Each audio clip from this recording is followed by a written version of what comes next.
আমার কষ্ট লাগে যখন আমার আগের প্রজন্ম যারা স্বাধীনতা যুদ্ধে জীবন বাজি রেখে যুদ্ধে অংশগ্রহণ করেছিল, তাদের মধ্যে অনেককেই আমরা পরবর্তীতে রাজনীতিতে এসে অনেক ধরনের অনৈতিক কার্যক্রমে ঢুকে যেতে দেখেছি, যাতে আমাদের লজ্জা লাগে।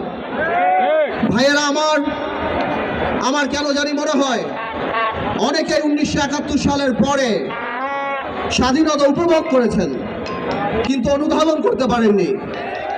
আমি স্বাধীনতা যুদ্ধ দেখিনি, কিন্তু এখনো যখন 5ই আগস্টের আগে ফ্যাসিস্ট আওয়ামী সরকারের যে হত্যাকাণ্ডগুলি দেখেছি, তাতে এখনো আমার গা শিউরে উঠে। ওই রক্ত দেখে এখনো আমার রাতে ভয় লাগে।